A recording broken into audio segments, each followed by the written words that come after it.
Shalom, irmãos. Sempre a segunda chamada nos desperta mais, né? Por isso que teve o livro de Devarim. Moisés ensinando novamente a Torá ao povo. Irmãos, nós estamos estudando a 45ª porção, Vaet Hanan. O Eterno tem preparado, como sempre, né? O Eterno já nos prepara para o ensino. A pastora falou muito sobre o retorno. E eu gostaria de compartilhar com os irmãos acerca do retorno. Eu até coloquei o nome assim do estudo, ó, retorno. Presta atenção, esse é o título do estudo. Retorno. Ação indispensável para se relacionar com o Criador. A Parashá Vaet Hanan, que é a 45ª porção da Torá, que nós estamos estudando a segunda Parashá do livro de Devarim, que é Deuteronômio, ela se encontra no capítulo 3, do verso 23, vai até o verso 11 do capítulo 7. E essa Parashá tem muito a nos ensinar, e sempre quando nós falamos, irmãos, de retorno, quando a gente visualiza essa palavra retornar, eu vou esperar vocês só. Você está funcionando? Seria bom que eu vou manusear duas.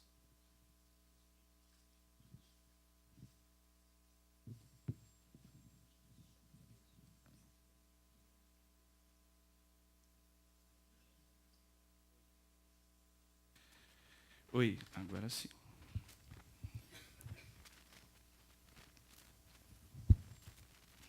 Antes disso, vamos orar. Primeiro, vamos agradecer o Eterno.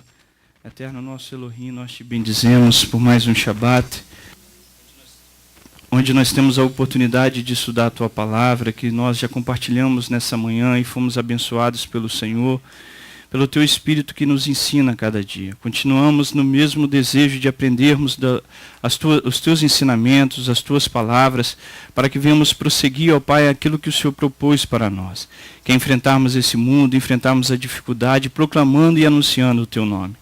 Nós queremos bendizer o Senhor e reconhecer que o Senhor é o Elohim do universo, que o Senhor governa sobre as nossas vidas, sobre essa congregação, e pedimos a Tua bênção não só para os irmãos que aqui estão, mas para os nossos muitos irmãos que estão na internet. Que a Tua paz possa alcançá-los, que a esperança da salvação venha a ser fortificada nas suas vidas e que eles venham crescer cada vez mais na presença do Senhor, nosso Elohim. Porque nós cremos, ó Pai, que até aqui o Senhor tem nos ajudado, tem nos fortalecido e tem dado muito mais, ó Pai, do que nós merecemos. Na verdade, reconhecemos que nada merecemos do Senhor, mas o Senhor, na Tua infinita misericórdia, tem nos dado bênçãos físicas e principalmente as bênçãos espirituais. Que possamos guardá-la em nosso coração e olhar para os Teus ensinos, e assim, ó Pai, sermos abençoados pelo Senhor. Por isso, seja exaltado o Teu nome de eternidade e eternidade, é o que pedimos e oramos no nome do nosso Mashiach Yeshua. Amém. Irmãos, quando nós falamos a palavra retorno, e esse será o sentido do nosso estudo, ele dá um sentido muito claro a esse termo, retorno, essa palavra. Ou seja, quando nós estamos, se nós pegarmos um exemplo, Léo, de quando nós estamos seguindo um caminho com um veículo, quando a gente visualiza aquela placa, a gente está entendendo que a direção pela qual nós estamos tomando, ela não pode ser mais tomada para que eu possa voltar a um caminho pelo qual eu entendo que é o correto. Então a palavra retorno, ela já me esclarece o verdadeiro sentido, o seu significado. Retornar significa que eu estou trilhando um caminho, que eu estou trilhando um percurso pelo qual em determinado momento, em certo tempo, eu entendo que esse percurso que eu estou trilhando, esse caminho que eu estou andando, ele não é o mais correto. Ele é prejudicial. A partir daquele momento que eu tenho essa compreensão, eu entendo que esse caminho escolhido por mim, ou não escolhido, mas tomado por mim e por você, ele não é mais viável, ele é prejudicial. Então há a necessidade do retorno. Isso quer dizer uma mudança de direção, tomar o caminho oposto pelo qual eu estou tomando. Então o significado de retorno é muito claro, Pois sua continuidade, continuar num caminho pelo qual você já entende e já percebe que ele é incorreto, ele é perigoso, ele te traz prejuízos severos, ele te traz sérias consequências pelas quais somente Elohim é capaz de nos livrar pela sua misericórdia. Mas exige de mim e de você uma ação e primeiro um entendimento, para que eu perceba que esse caminho não é o correto e que eu preciso tomar uma outra direção, para que Elohim possa, assim, se eu tomar essa posição, agir sobre a minha vida e sobre a sua vida. A partir desse entendimento de que esse caminho não é correto, o caminho tomado é errado, há necessidade do retorno, ou seja, de alterar a rota seguida, de mudar a direção tomada, isto é, retornar. No judaísmo, no contexto judaico, o termo que define melhor a essência do retorno é techuvá. Todos nós conhecemos esse termo, nós falamos aqui diversas vezes. O caminho que melhor define esse contexto de você estar trilhando um caminho e no momento você perceber que alguma coisa está te afastando do sagrado, está te afastando daquilo que é santo, daquilo que está na tua verdadeira origem, esse caminho de retornar e de perceber que a continuidade desse caminho é prejudicial para você, ele é chamado de techuvá. No judaísmo ele é chamado de techuvá. O termo que define melhor essa essência do retorno é techuvá. E a techuvá possui uma posição essencial no contexto do relacionamento do homem com o seu Criador. Essencial, irmãos. No contexto do judaísmo bíblico, a techuvá, o retornar, ele é essencial, ele faz parte, ele é algo obrigatório para que o homem possa se relacionar com o seu Criador. A melhor definição de techuvá, que eu acabei de dizer, é retornar, pois deriva do termo shivá, que quer dizer retorno, que significa muito mais do que uma mudança de direção, como eu dei aqui o primeiro exemplo, mas sim um retornar para uma verdadeira origem. Eu nem vou falar lá de Bereshit, em Gênesis, né, que eu já falei tantas vezes, a congregação já está mais do que entendida sobre esse assunto, a origem concedida na criação. Ou seja, quando nós falamos de techuvá, quando nós falamos de um retorno, porque quando a gente visualiza, aqui a pastora Sandra fala muitas vezes, o Roberto, o Léo, todos nós falamos muitas vezes, precisamos retornar, a comunidade de Yeshua precisa retornar, mas parece que é uma doutrina dessa congregação, né? Era como se fosse algo que nós tivéssemos criados, como se nós tivéssemos estabelecidos. Não, como se fosse só para nós, como se os outros tivessem alheio a esse chamado, a esse procedimento que é necessário para todos. Individual, a pastora falou aqui, por isso que eu falei que ela preparou o meu estudo e vem Dudu e cantando que a ordem agora é retornar. Ou seja, nós estamos vivendo esse retorno, irmãos. Eu quero te mostrar que nenhum de nós, como a pastora falou de manhã, que ele é individual, ele também tem um caráter coletivo, e a comunidade de Yeshua, nós não estamos fora desse retorno. Nós estamos totalmente inseridos, e todos aqueles que são chamados, que creem no Mashiach, eles estão inseridos nesse retorno, nessa techuvá. Essa não é uma obrigação só da congregação. Eu vou te mostrar isso biblicamente, tá, irmãos? Numa definição mais ampla, techuvá é mais do que apenas o arrependimento de uma ação inadequada. É um despertar espiritual, um desejo de fortalecer a sua e a minha conexão com o nosso Criador. Irmãos, nós somos capazes espiritualmente, Eclesiastes capítulo 3, verso 10, se eu não me engano. Ali Salomão, se eu não me engano, foi Salomão que escreveu o livro de Eclesiastes, né? Salomão, ele descreve que o Elohim colocou no coração do homem o conhecimento da eternidade. Porém, o homem não consegue compreender por causa dos seus afazeres.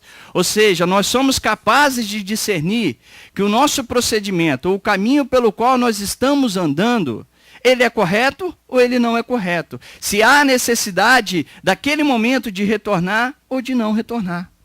Paulo fala que nós somos capazes de julgar não ao outro, mas a nós mesmos, porque nós temos esse conhecimento. Ou seja, uma techuvá, quando nós entendemos que o caminho que estamos trilhando não é correto, irmãos, não podemos insistir. Nós temos que parar, entender que esse não é o momento, que essa não é a situação e nem o procedimento adequado e precisamos tomar uma posição contrária. Um abismo chama o outro abismo. Isso é um ensino muito bíblico, tá? Uma techuvá verdadeira é capaz de gerar num homem um amor incondicional do homem para com o seu Criador. A nossa paraxá fala isso. Se você for lá, em Deuteronômio, no capítulo 4, tanto Yeshua, irmãos, como Moisés, ele fala que o homem, quando ele tem no seu coração o verdadeiro desejo de retornar para o seu Criador, o seu amor para com Elohim é incondicional. Eu tenho certeza que a experiência vivenciada por Davi, depois do pecado de Betseba, quando ele retorna para o seu Criador, embora ele sofreu sérias consequências por causa dessa congregação, mas o seu amor ali por Elohim ele foi aperfeiçoado. Porque ele fez uma techuvá verdadeira. Verdadeira. Em Deuteronômio, no capítulo 4,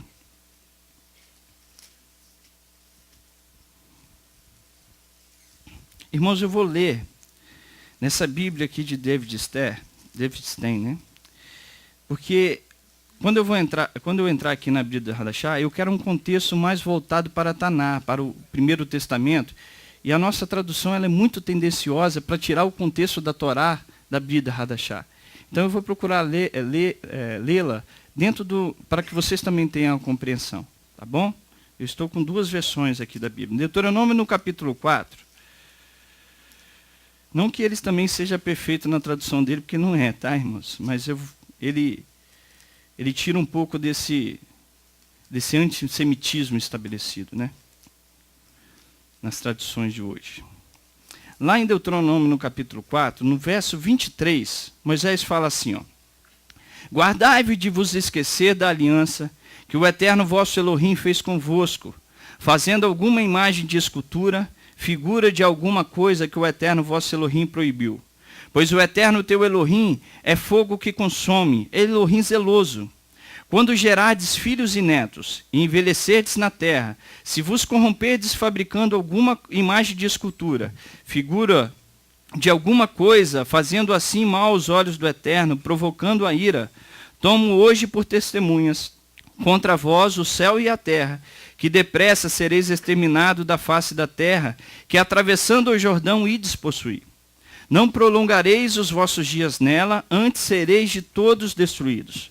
O Eterno vos espalhará entre os povos, e de vós só restará um pequeno número entre as nações, as quais o Eterno vos conduzirá.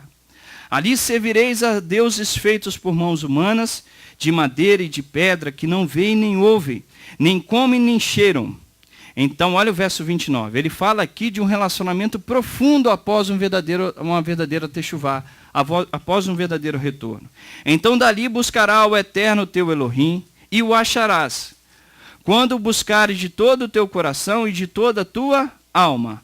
Quando estiveres em angústia e todas essas coisas te alcançarem, então nos últimos dias voltarás para o Eterno teu Elohim e ouvirás a sua voz, pois o Eterno teu Elohim é Elohim misericordioso, não te desamparará, nem te destruirá, nem o esquecerá da aliança que jurou aos teus pais. Ou seja, voltarás ao Eterno teu Elohim e ouvirá a sua voz.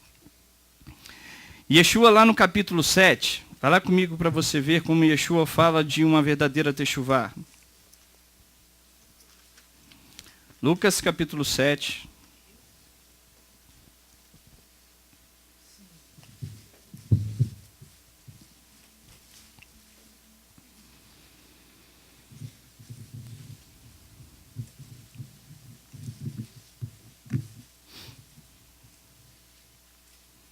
No verso 36 diz assim, ó: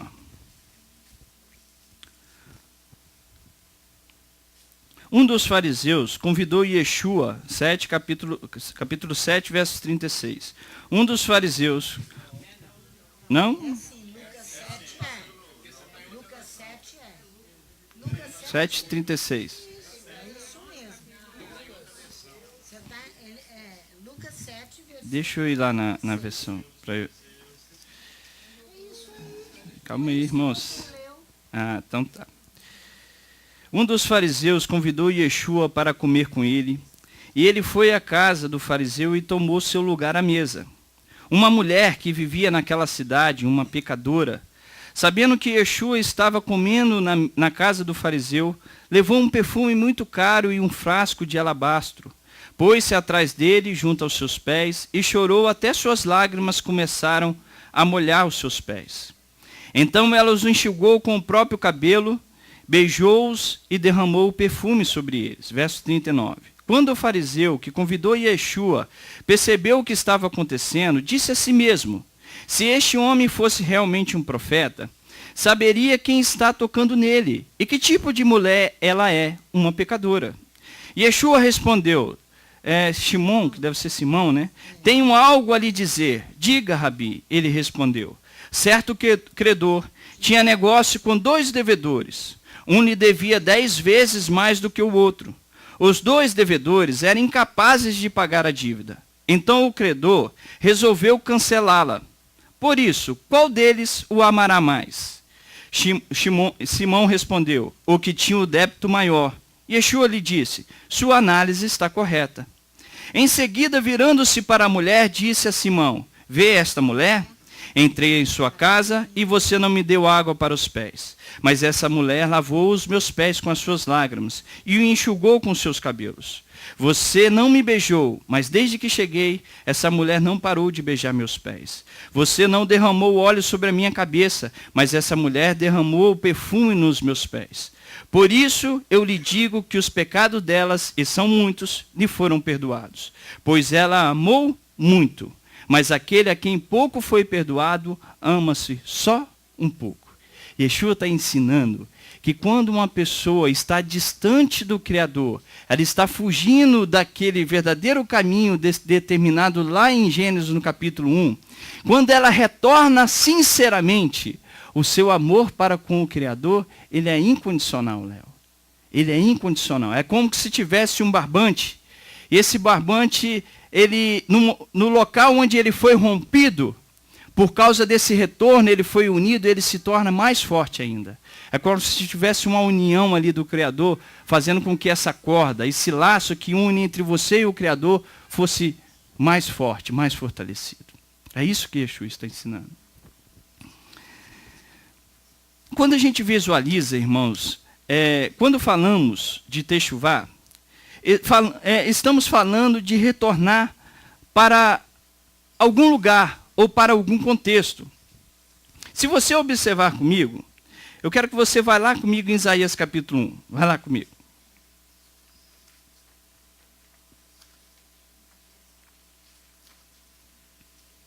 Olha só, eu falei para vocês, nós compartilhamos aqui, que Techuvá é um ato de retornar. Eu estou num caminho que eu percebi que ele não é o correto e eu preciso regressar, eu preciso tomar uma direção oposta a ele. Eu preciso retornar para onde? Ou para quê? Lá, quando nós já falamos lá que Elohim estabeleceu o homem à sua imagem e semelhança, ali Elohim deu a essência dele para nós, para que pudéssemos viver a eternidade.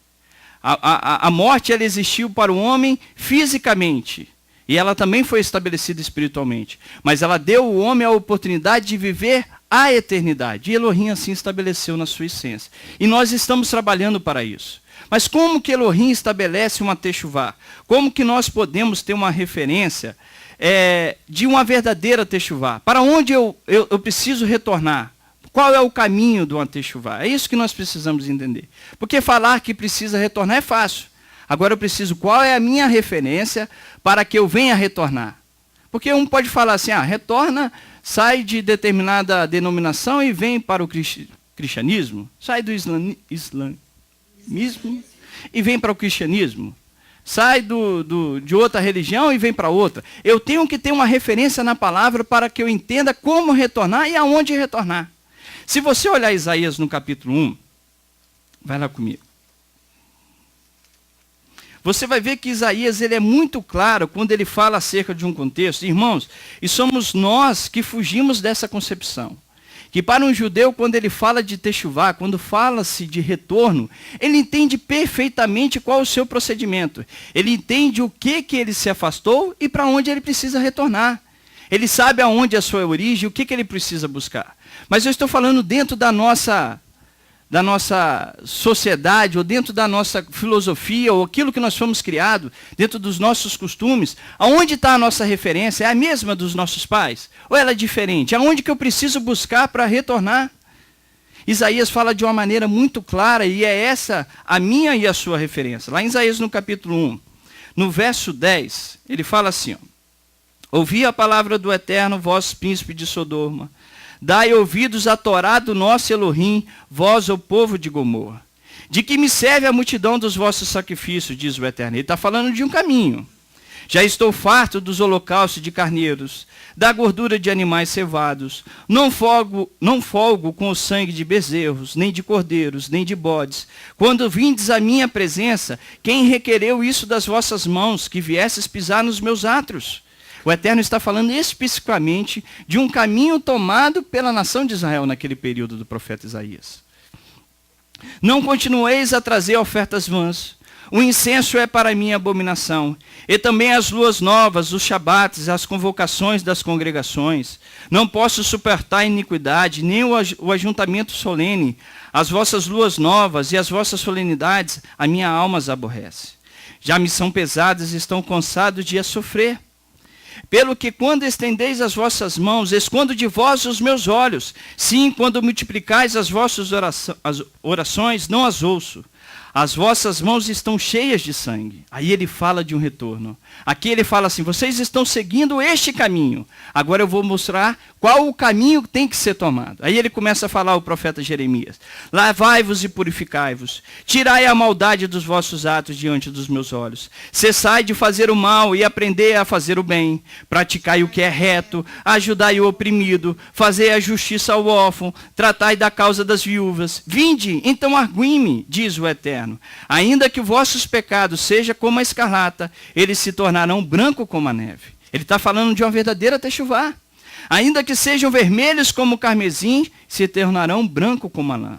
Se quiserdes e me ouvirdes, comereis o bens dessa terra. Mas se recusardes e fordes rebeldes, serei devorados a espadas, porque a boca do Eterno o disse. O profeta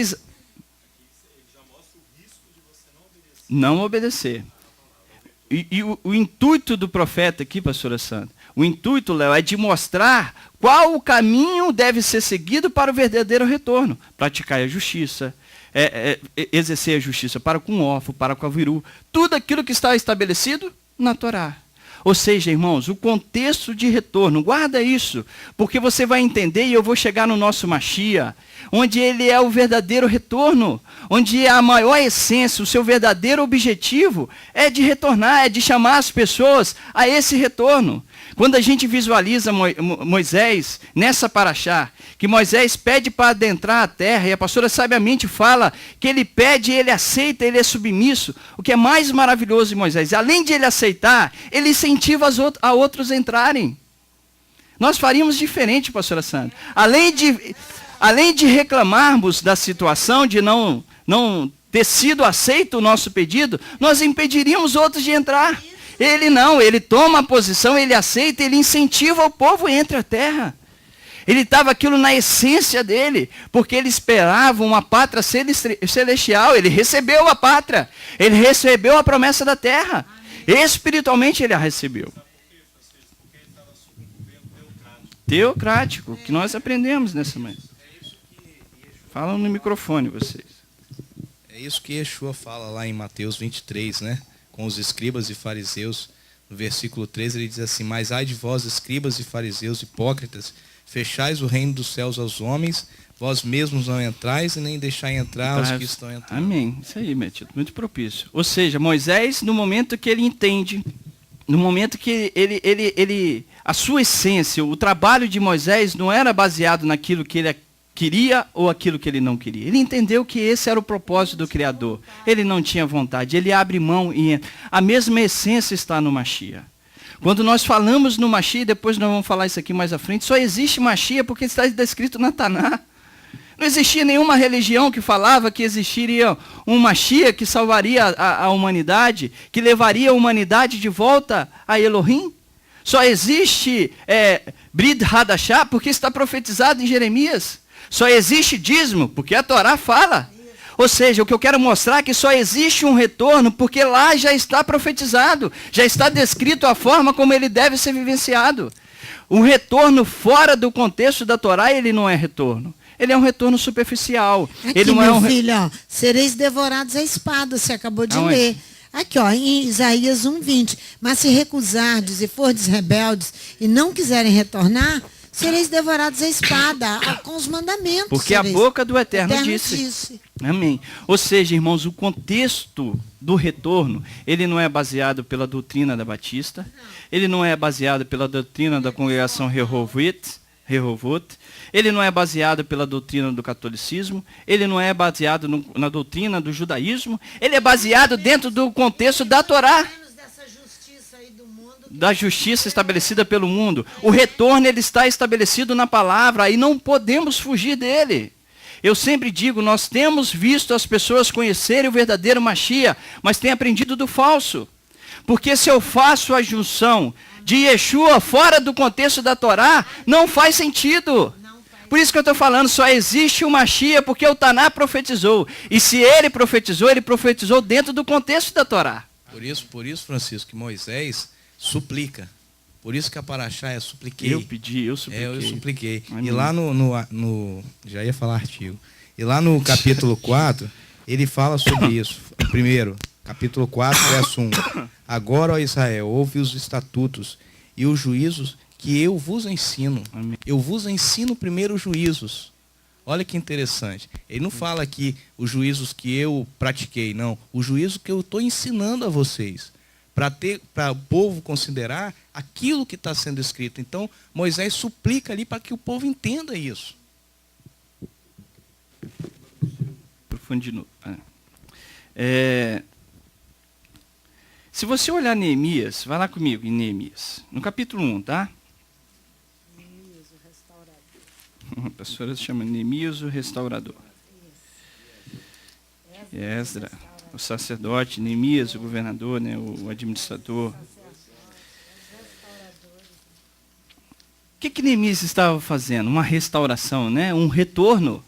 Se você estudar todo o livro de Esdras e Neemias, você vai ver quão distante estava os filhos de Israel que tinham sido exilados, quão distante eles estavam da essência estabelecida pela Torá. E assim Neemias pega a Torá, isso que eu quero mostrar. Neemias, no momento que ele estabelece o retorno, ele sabia que ele não poderia fazer esse retorno sem ter a referência da palavra. Como nós, que dizemos que cremos no nosso Mashiach, Yeshua, que é um judeu, podemos falar de um retorno sem a Torá, sem essa referência. Não existe essa possibilidade, Léo. Por isso que nós precisamos lutar e trabalhar por esse retorno. É a essência dessa congregação. É a voz que clama do deserto, é essa a voz que nós temos que clamar do retorno ao Criador. Quando nós olhamos Neemias no capítulo 1, eu preciso dele todo, olha só. No capítulo 1, não vai dar para ler aqui tem uns nomes aqui meio complexos. Vamos lá nessa Bíblia. Neemias capítulo 1 diz assim, ó. A palavra de Neemias, filho de Acalias, no mês do Quisleu, no 20º ano, estando eu na fortaleza de Suzã, veio Anani, um dos meus irmãos, com alguns de Judá. Eles pergunteis pelos judeus que tinham escapado ao exílio acerca de Jerusalém. E acerca de Jerusalém. Eles me disseram, os que sobreviveram ao exílio e estão de volta na província, encontram-se em grande aflição e opróbrio. Os muros de Jerusalém estão derrubados e as suas portas queimadas ao fogo. Quando ouvi essas palavras, assentei-me e chorei. Lamentei por alguns dias e estive jejuando e orando perante o Elohim dos céus. Então eu disse, eterno Elohim dos céus, Elohim grande e temível, que guardas a aliança e a benignidade para aqueles que te amam e obedecem aos teus mandamentos. Estejam atentos os teus ouvidos e os teus olhos abertos para ouvires a oração do teu servo, que hoje o faço perante ti, de dia e de noite, pelos filhos de Israel, os teus servos.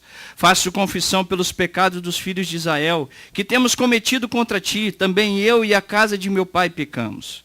Temos procedido perversamente contra ti, e não temos obedecido aos mandamentos, nem aos estatutos, nem aos juízos que ordenaste a teu servo Moisés. Lembra-te da palavra que ordenaste a teu servo Moisés, dizendo: se fordes infiéis, eu vos espalharei entre os povos. Mas se voltardes para mim e obedecerdes aos meus mandamentos e os cumprirdes, ainda que os vossos exilados estejam nas extremidades do céu. Ele está falando da nossa paraxá. De lá os ajuntarei e os trarei ao lugar que escolhi para ali fazer habitar o meu nome. Estes ainda são os teus servos e o teu povo que resgatastes com teu grande poder e com a tua poderosa mão. Ah, Eterno, estejam atentos os teus ouvidos à oração do teu servo e a todos os teus servos que se deleitam em reverenciar o teu nome. Dá êxito ao teu servo, concedendo-se favor perante a este homem, e eu era o copeiro do rei. Ou seja, ele fala que o caminho tomado foi o da transgressão, mas a necessidade do retorno pelo caminho estabelecido pela Torá. Essa é a verdadeira techuvá.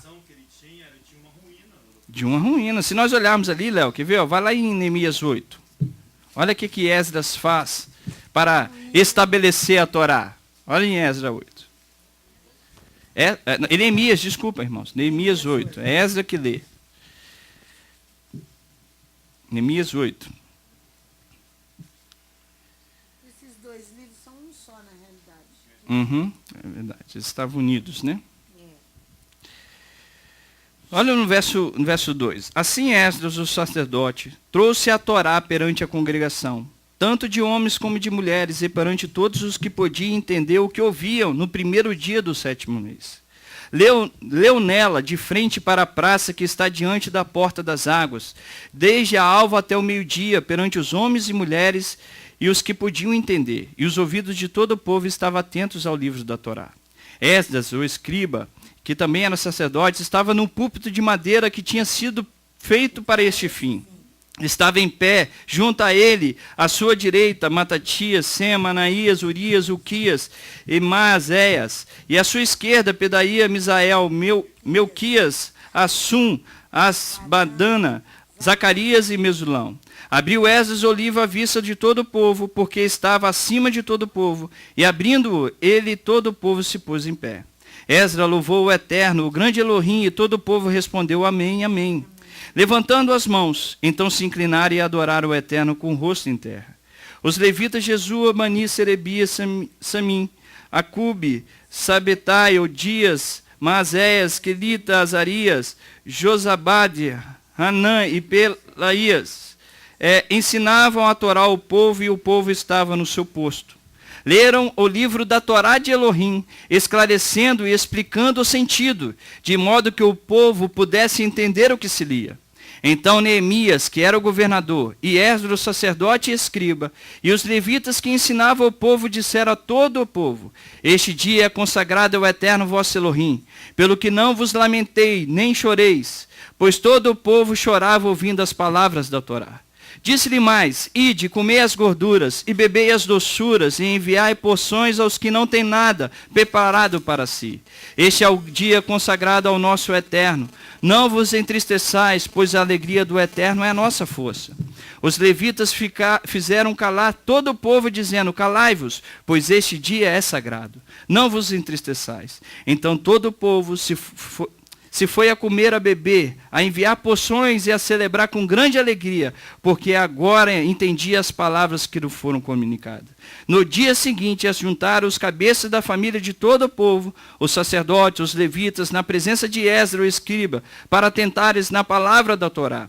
Acharam escrito na Torá que o Eterno ordenara por intermédio de Moisés, que os filhos de Israel habitassem cabanas, em tendas, durante a festa do 7º dia, que é a festa de Sucote, 7º mês, e que publicasse e fizesse passar pregão por todas as suas cidades, e em Jerusalém, dizendo: saí à região montanhosa, e trazei ramos de oliveira, ramos de jambuzeiros, ramos de murtas, ramos de palmeiras e ramos de árvores frondosas, para fazer tendas, como está escrito. Assim saiu o povo, e trouxeram os ramos, e fizeram para si cabanas, como no eirado da sua casa, nos seus pátios, nos átrios da casa de Elohim, na praça da porta das águas e na porta de Efraim. Toda a congregação dos que tinham voltado do cativeiro fizeram cabanas e nelas habitaram. Nunca tinha sido feito assim os filhos de Israel, desde o dia de Josué, filho de Num, até o dia de hoje. E o seu regozijo foi muito grande. Dia após dia, do primeiro ao último dia, Esdra leu a Torá de Elohim. Celebraram a festa por 7 dias. E no 8º dia, segundo o prescrito, houve uma assembleia solene. O que ele está fazendo, irmão? Fazendo uma techuvá. Ou seja, eu estou mostrando a nós, essa congregação, a mim e a você, a necessidade que nós temos de techuvá. O Léo, na semana passada, falou que nós temos 2 meses de preparação. Vocês lembram disso? O que Léo estava se baseando? Ele estava se baseando no período que nós estamos vivendo. Irmão, se eu não me engano, no dia 6 de agosto, nós estamos entrando no mês de Elu. Estamos saindo do mês de Ave e entrando no mês de Elu. O mês de Elu é o mês que antecede as grandes festividades, pela qual nós estaremos nos preparando para celebrar Rosh Hashanah, Yom Kippur e Sukkot. Ou seja, apresentar diante do Criador. Yom Kippur é o dia pelo qual Elohim estabeleceu para que o homem faça uma techuvá, faça um retorno, retorne para a sua origem. E nós precisamos trabalhar para ela. Todos nós precisamos, eu vou te mostrar isso. Precisamos retornar. Precisamos observar se o nosso caminho neste momento, ele está sendo correto ou se ele não é o correto. Se ele não é o correto, eu preciso tomar uma outra direção e falar, Senhor, me conceda o privilégio de trilhar o caminho da techuvá, o caminho do arrependimento, o caminho do verdadeiro retorno. Irmãos, quando nós lemos, a referência do retorno é a Torá. Não se faz a techuvá sem a observância da Torá. Isso é para um gentio, isso é para um judeu, isso é para um católico, isso é para um judeu que crê no Machia, isso é para um judeu que não crê no Machia. É uma referência para todos. O contexto, é por isso que eu adiantei, né? Quando nós falamos aí, eu quero entrar no contexto de Yeshua. Porque, irmãos, quando nós olhamos para Yeshua, nós olhamos falando assim, Yeshua, por que Yeshua? De onde surgiu Yeshua? De onde veio a profecia do Machia?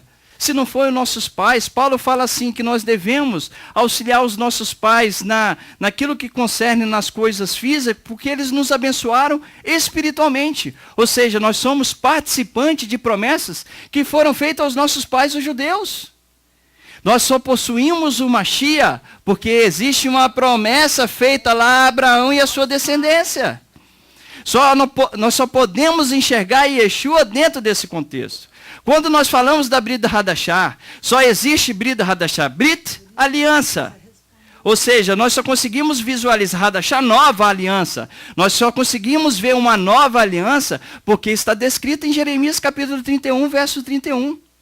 Eu só consigo enxergar a salvação porque o profeta Isaías fala acerca da salvação, porque Moisés fala acerca da salvação. Só existe a questão de uma pátria celestial, de um Elohim só, porque está descrito na Torá. E nos ensinos que Elohim deu à descendência de Abraão. Ou seja, não existe Brit Hadashah se não estivesse um estabelecido no Taná. Chiquinho, o desvio da igreja todo é por causa do abandono de tudo isso. O abandono de tudo isso. Ela estabeleceu um governo eclesiástico, aqueles três maiores ali.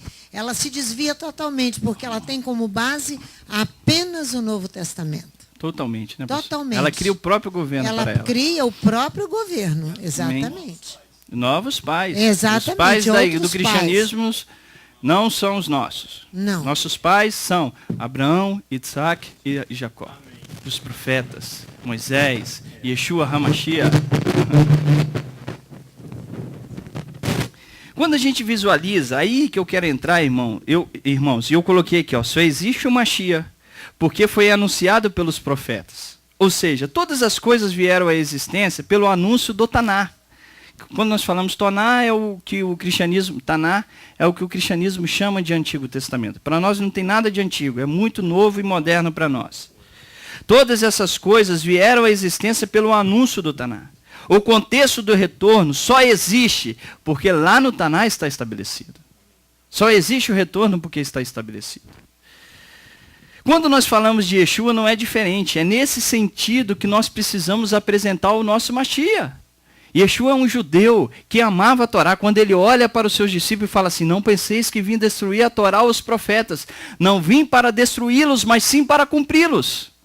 Ele estava enxergando a sua existência dentro do contexto já estabelecido na Torá e nos profetas.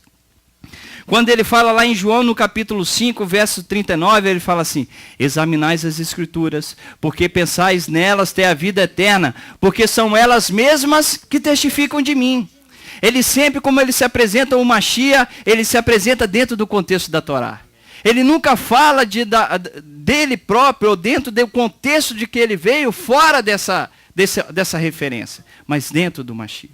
Se você for em Atos capítulo 28, vai lá comigo. O que o pai fazia. João capítulo 5, verso 30, que o Léo está falando ali. Ele faz exatamente o que o pai faz. Atos capítulo 28, você vai ver Paulo aqui apresentando Yeshua. Como que Paulo apresentava Yeshua?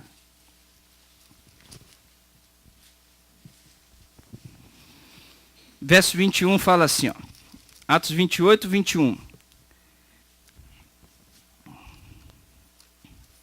Deixa eu ler aqui, tá, irmãos?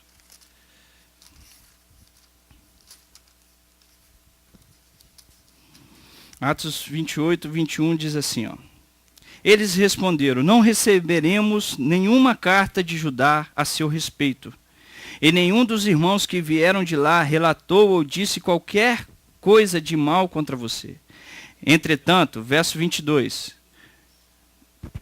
Entretanto, achamos apropriado. Vocês estão lá, irmãos? Atos 28, verso 22 agora. Entretanto, achamos apropriado ouvir seus conceitos de você mesmo, porque tudo o que sabemos a respeito dessa seita é que as pessoas falam contra ela em todos os lugares. Verso 23. Então eles marcaram um dia e com ele, e chegaram em grande número, desde a manhã até o anoitecer. Ele lhe explicou o assunto, dando testemunho cabal a respeito do reino de Elohim, e usando tanto a Torá de Moisés quanto os profetas para persuadi-lo a respeito de Yeshua. Paulo, quando apresentava Yeshua, ele apresentava dentro do contexto da Torá e dentro do contexto do profeta. Se eu não me engano, Atos capítulo 24, verso 14, ele falou assim, conforme o caminho a quem vocês chamam de seita, assim sirvo ao Elohim dos meus pais, crendo tudo que está escrito na Torá e nos profetas. Atos capítulo 24, verso 14. Ou é o contrário, tá? 14, 24. Dentro desse contexto que nós enxergamos o nosso Mashiach. Yeshua é um judeu e ele tem que ser visto como tal. E o retorno para o Criador é dessa forma. Irmãos, se a gente for lá em Jeremias capítulo 31, vai lá comigo, que nós falamos aqui.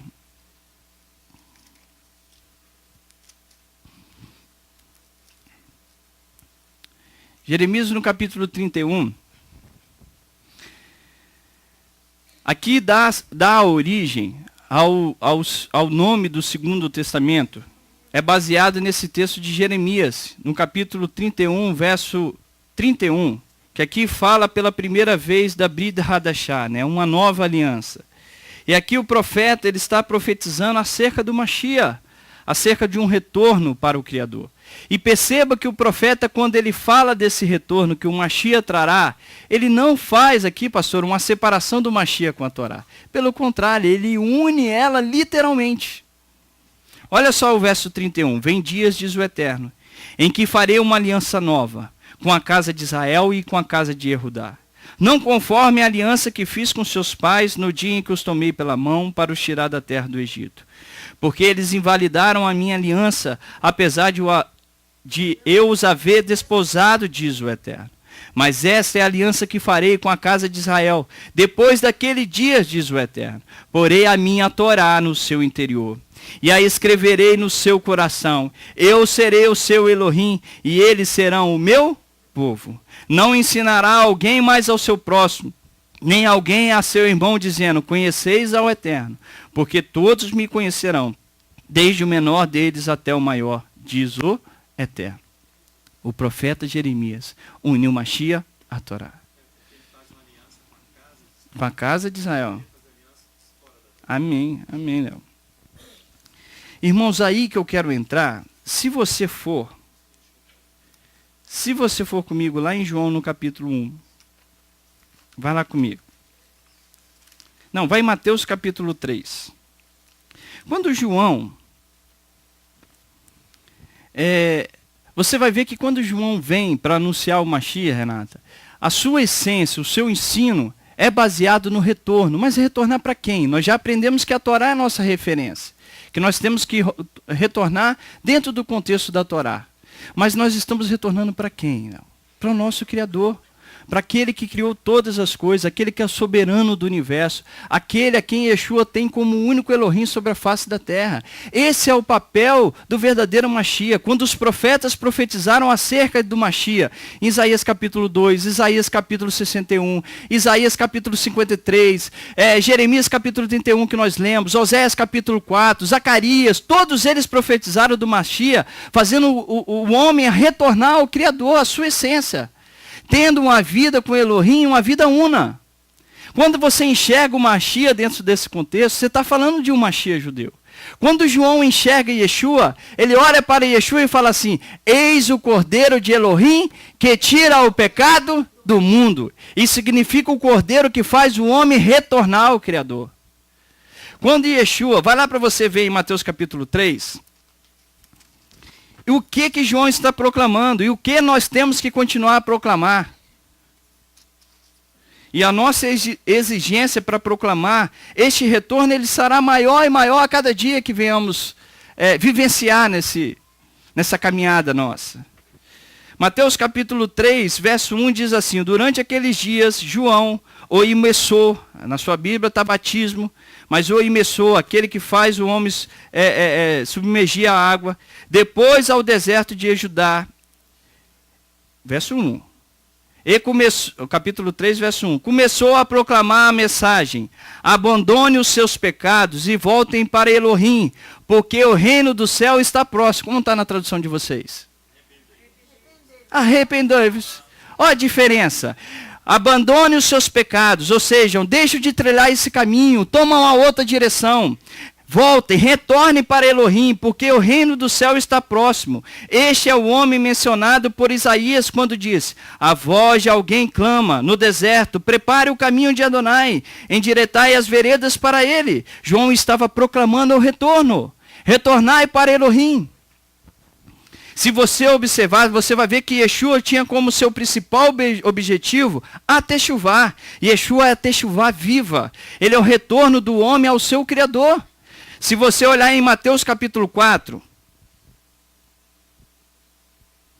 em Mateus no capítulo 4, ele diz assim, olha só o verso 17. A sua tradução está o reino dos céus e a sua justiça. Mas olha como ela é tendenciosa para tirar a nossa direção da Torá. Leia, Roberto, pega o microfone e leia. Mateus capítulo 4, verso 17. Ele está pregando a mesma mensagem de João. Ele está dando continuidade. Amém. A mesma mensagem, vou ratificar, pastor, a mesma mensagem de Isaías, a mesma mensagem de Jeremias, a mesma mensagem de Moisés, a mesma mensagem de João, retornem. Olha o verso 17, lê. Desde então começou Yeshua a pregar: arrependei-vos, pois está próximo o reino dos céus. Olha como é tendenciosa. É muito fácil, está próximo. Aqui diz assim, ó, daí em diante Yeshua começou a proclamar: abandone os seus pecados e retornem para Elohim, pois o reino dos céus está próximo, é mais profundo. Retornem para o teu Criador, aquele que te originou. Sabe por quê, Francisco? Eu entendo, é uma concepção que eu consegui atingir. Que a techuvá, ela tem dois fundamentos. Primeiro, o arrependimento e depois o retorno. Por que os dois não são a mesma coisa? O arrependimento, por exemplo, você está trilhando um caminho com o seu carro. Você está dirigindo, está trilhando um caminho. Você se arrepende de ter pego aquele caminho. Mas isso não significa que você está retornando. Já o retorno, não. Você está ali, arrependeu, agora eu vou e retorno. Então, a techuvá tem ela é mais profunda. Ela é muito mais profunda. Ela tem esses dois princípios, arrepender e retornar. Para que haja a techuvá, precisa ter o momento do discernimento do arrependimento. Eu enxerguei que esse ato é o primeiro ato. E só a Torá nos faz entender isso. Isso, amém. Quando a gente visualiza, irmãos, eu falei, techuvá é muito mais do que arrepender. Porque sabe como que a gente entende que arrependeu de alguma coisa, pastor? Quando eu começo a chorar, até de jeito, chego, passo o dia todo chorando.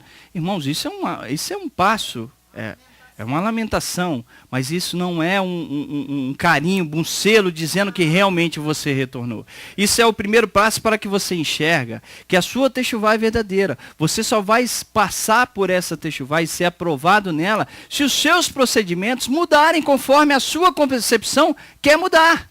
Fora isso, não é um arrependimento, é um arrependimento, é um remorso. Você entendeu que o seu caminho não é o correto, mas você quer continuar nele, você quer prosseguir. A techuvá, ela só tem sentido quando o seu entendimento do ato ilícito foi procedido e você quer tomar uma posição diferente.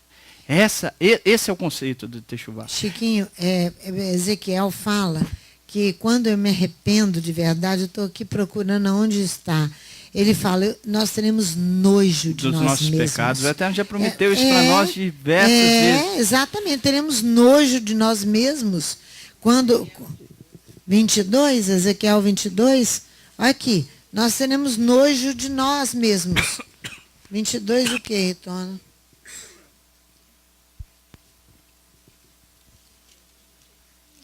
Acho que não é 22 não, então.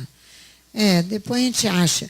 Mas é isso mesmo, arrependimento de verdade é isso. Lá em Marcos, no capítulo 1, irmãos, vai lá comigo rapidinho. Por isso, irmãos, é dentro desse contexto que está o nosso Mashiach. Yeshua pregava o verdadeiro retorno ao único Elohim na face da terra. Yeshua não é Deus. Essa concepção de Deus estabelecida pelo cristianismo, ela é pagã, ela não é bíblica. Yeshua, ele tem característica do Elohim vivo. E ele vem para nos mostrar como verdadeiramente temos como viver conforme estabelecido pela Torá. Mas Yeshua quer nos levar a crer e a confiar no único Elohim. Esse é o papel do Mashiach. Marcos 1. No verso 15 diz assim, Marcos 1, verso 15. Olha o verso 14. Depois da prisão de João, Yeshua foi para a Galiléia, proclamando as boas novas de Elohim. O tempo chegou. O reino de Elohim está perto. Abandone os seus pecados, retornem para Elohim e creiam nas boas novas. Aí está o Evangelho. Aí está o Evangelho. Boas novas que está lá descrito em Isaías capítulo 52. Yeshua estava falando conforme a Torá. É o Evangelho também. Mas Yeshua estava falando das boas novas dentro de um contexto judaico. Não para tirar um contexto judaico e estabelecer um contexto romano. O tempo chegou, o reino de Elohim está perto, abandonando os seus pecados, voltem-se para Elohim e creiam nas boas novas.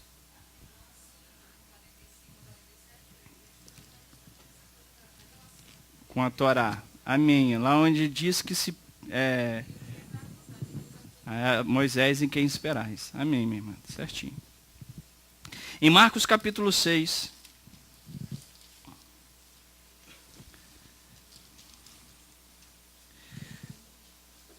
Só para você ver, irmãos, que Yeshua não estava ensinando nada. Lógico que Yeshua veio nos trazer muitas coisas novas, ensinamentos maravilhosos. Mas Yeshua estava falando a mesma linguagem dos pais, dos nossos pais. Lá em Marcos capítulo 6, verso 12, diz assim, eles saíram e pregaram ao povo que abandonasse o pecado e voltasse para Elohim. Expulsaram muitos demônios, ungiram diversos doentes com óleo e os curaram. Presta atenção nessa frase que eu vou falar. A techuvá é um procedimento obrigatório para todos, conforme nos ensina o nosso Mashiach Yeshua. Se você for, não precisa ir lá. Em João, quando Yeshua estava conversando com Nicodemos, que Nicodemos, Yeshua chega para ele e fala assim, em verdade vos digo, que se o homem não nascer de novo, não verá o reino dos céus. O que Yeshua estava falando? De uma techuvá. Ele estava falando se o homem... Vai lá comigo que é importante. Não posso... Vai lá, João capítulo 3.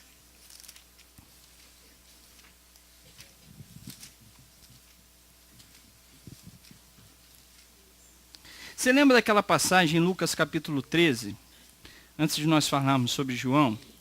Que os discípulos viram Eu não sei o que eles viram, né? Mas lá no capítulo 3 fala que eles viram que os galileus morreram de uma forma muito brutal.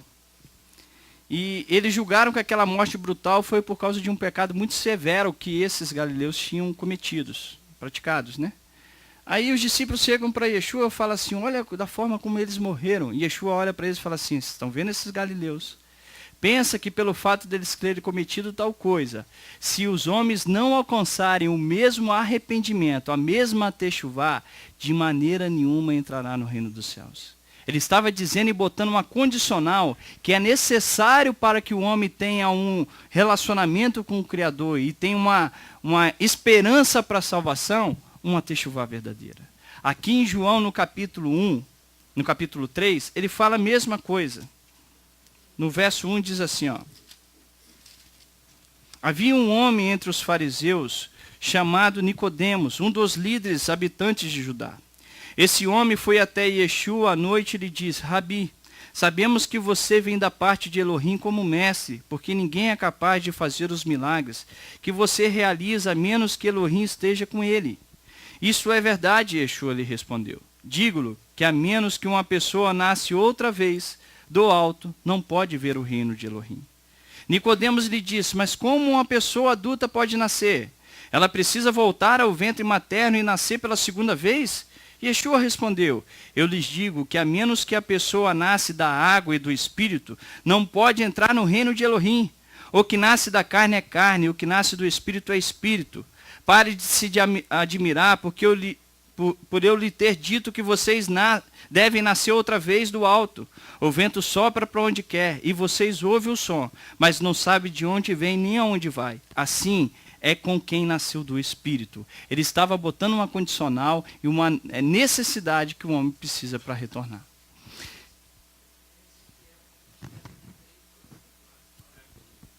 Vamos lá, Ezequiel 20, 43 e 44. Que a pastora tinha comentado, né? O verso 42. Então sabereis que eu, o Eterno, quando eu vos fizer voltar à terra que com mão levantada jurei dar a vossos pais, ali vos lembrarei dos vossos caminhos e de todos os vossos atos com que vos contaminastes, e terei nojo de vós mesmo por todas as vossas maldades que tendes cometido. Sabereis que eu, o Eterno, que eu sou o Eterno, quando eu proceder para convosco, por amor do meu nome, não conforme os vossos maus caminhos, nem conforme os vossos atos corruptos, ó casa de Israel, diz o Eterno Elohim. Amém, meu amado. Irmãos, Yeshua, ele simboliza o verdadeiro retorno. Quando você vê lá que João chega para Yeshua chega para João, lá em Mateus capítulo 3, vai lá comigo.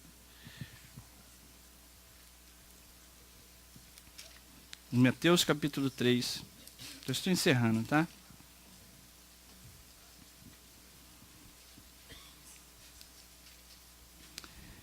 No verso 11, onde Yeshua chega até João e fala assim, ó, é verdade, verso 11, hein?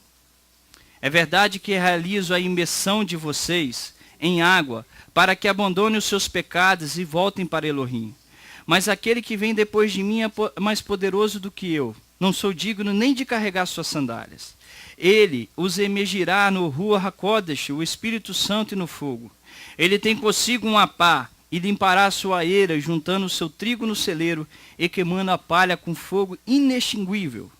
Então Yeshua veio da Galiléia e ao Jordão para receber a imersão, para fazer uma pureza, como se Yeshua tivesse alguma impureza. A imersão de Yohanan, de João. João, porém, tentou impedi-lo. Você vem até mim. Eu preciso ser imerso por você. Entretanto, Yeshua lhe disse, deixa assim, por enquanto, porque devemos realizar tudo o que a justiça exige. É a Torá. Yeshua estava mostrando, Léo. Pode falar que você vai falar o que eu quero falar. A Torá. Yeshua está mostrando que a forma do retorno. O que significa o Amikva? O que significava aqui a imersão? Que ele estava se purificando, é uma purificação.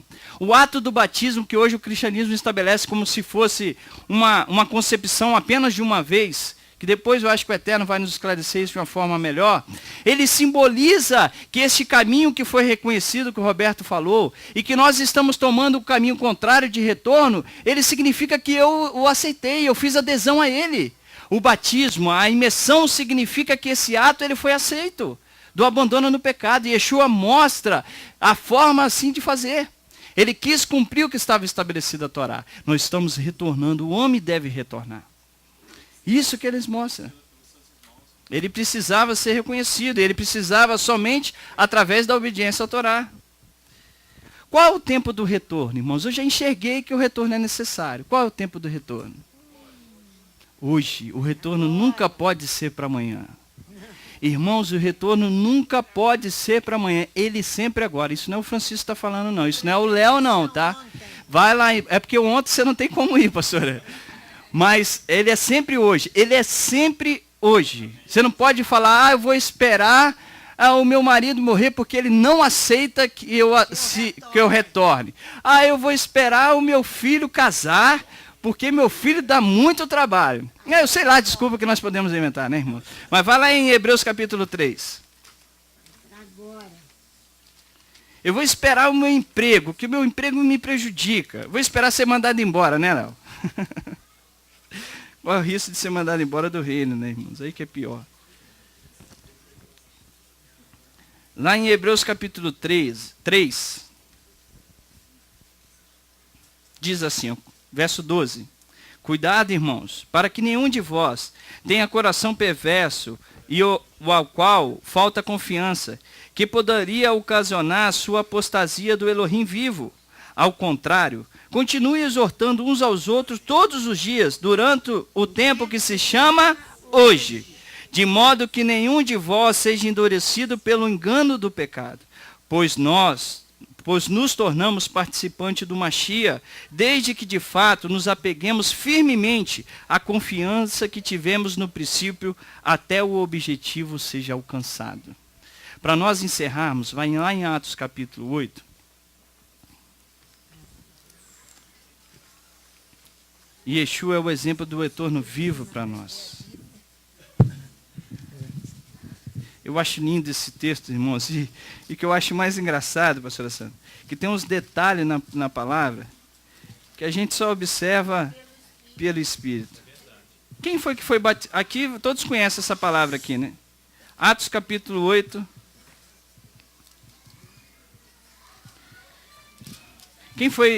Quem foi que fez a imersão aqui em Atos capítulo 8? Estava Filipe e Eunuco. Quem foi que fez a imersão? É a pergunta, vocês vão ler para depois me responder? Aí é fácil.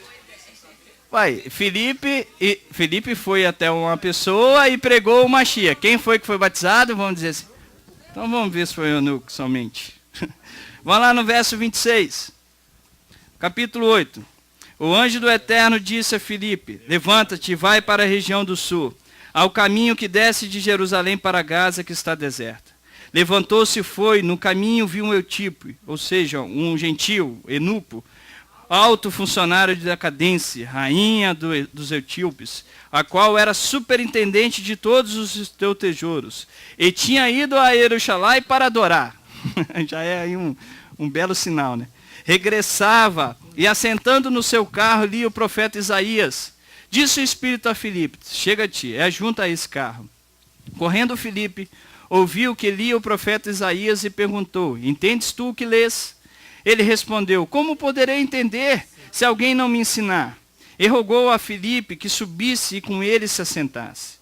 O lugar da escritura que iria era este: foi levado como ovelha, Isaías 53, para o matadouro, e como está mudo o cordeiro diante do que os tosquia, assim não abriu a sua boca. Na sua humilhação negaram-lhe a justiça. Quem contará a sua geração? Pois a sua vida é tirada da terra. Respondendo o eunuco a Filipe, disse: rogo-te, de quem disse isso o profeta? De si mesmo ou de algum outro? Então Filipe, abrindo a sua boca e começando nessa escritura, anunciou-lhe a Yeshua. Indo eles caminhando, chegaram a um lugar onde havia água, e o eunuco perguntou: vê aqui a água? O que me pede que eu seja imerso nessa água?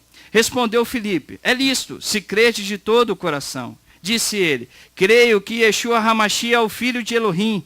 Mandou parar o carro e desceram ambos a água.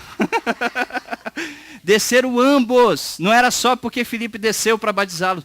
Ambos desceram a água. Isso significava um retorno. Significava que a sujeira, aquele caminho pelo qual estava sendo percorrido, tinha sido visto. Eu falei, não, eu preciso retornar.